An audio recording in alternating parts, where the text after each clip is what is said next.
আমার খুব ভালো লেগেছে। আমি নিজে কাজ করেছি বলে না, ট্রেলারটা আমি প্রথম দেখলাম তো আমার first reaction I was blown away. আমি জানি না পুরো গল্পটা সবার কেমন লাগবে।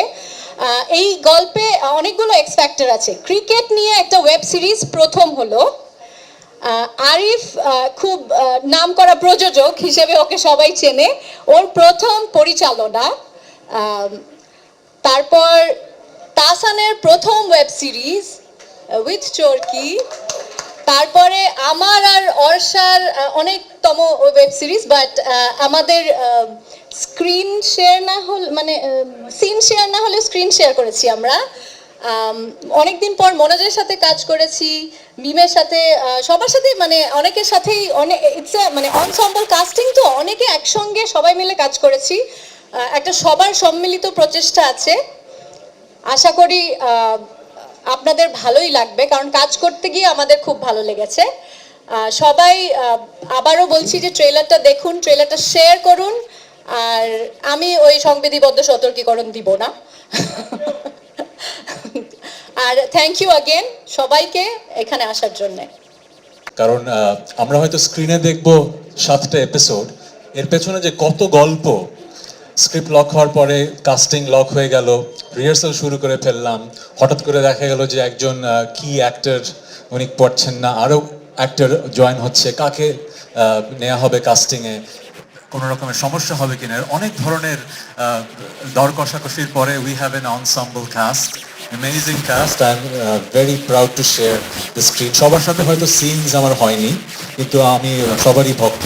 অসম্ভব গুণী অভিনেত্রী অর্ষা, আর কি বলবো, মানে my arch nemesis in the series, কিন্তু I am also a fan. কারণ ক্রিকেট খেলতে যে কতটা বেগ পেতে হয়েছে, এত বড় ফিল্ডে ফ্লাড লাইটের নিচে 6 মারা, ওটা তো বডি ডাবল মারছে না, আমাকেই মারতে হচ্ছে। তো এমন কন্টেন্ট তৈরি করা অথবা এমন গল্প তৈরি করা যেটা মানুষ আসলে পে করে কিনবে। সিনেমাকে কেন আমরা বেশি শ্রদ্ধা করি? কারণ টিকিট কেটে কিন্তু সিনেমা হলে যে আমাদের সুপারস্টারদের, মেগাস্টারদের দেখতে হয়, that's why they are special. So OTT কিন্তু ওই জায়গাটা তৈরি করেছে। ভালো গল্প, ভালো ইনভেস্টমেন্ট, ভালো আর্টিস্ট, সব মিলিয়ে এমন কিছু উপস্থাপনা যেটা আসলে মানুষ টিকিট কেটে দেখার মতোই দেখছে। So I am very grateful to this amazing team যারা চরকিতে আছেন, এবং I am grateful to you all.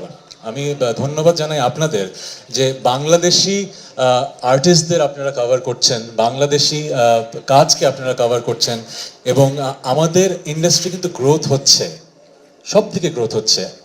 অনেকে আমরা নেতিবাচকতা দেখি, আমি কিন্তু ইতিবাচকতা দেখি। 3 বছর আগেও কিন্তু বাংলাদেশের ফিল্ম নিয়ে এত কথা হতো না, এত চর্চা হতো না। হ্যাঁ, অনেকে বলবেন যে অনেক রেশারেশি, অনেক নেগেটিভিটি, বাট স্টিল আমরা কিন্তু বাইরের দেশের ফিল্ম নিয়ে কথা বলছি না। প্রতিনিয়ত বাংলাদেশে কিন্তু বাংলাদেশের ফিল্ম নিয়ে কথা হচ্ছে। এটা কিন্তু 5 বছর আগেও হতো না। So big round of applause to the industry people and you. 5 বছর আগেও কিন্তু বাংলাদেশের ওটিটি কন্টেন্টের একটা প্রেস কনফারেন্সে এরকম 300 জন, আমি জানি না কতজন, 200 জন সাংবাদিক ভাইয়েরা উপস্থিত হতেন না, এত হট্টগোল হতো না। আমরা হয়তো একটু আগে বলছিলাম যে এত কেন হট্টগোল, but it's a good thing, তাই না? এটা গুড থিং না? হ্যাঁ ও বাবা, রাইট? কারণ 5 বছর আগেও তো এটা হতো না। সো আমি তো পজিটিভ ব্যাপার দেখছি এখন।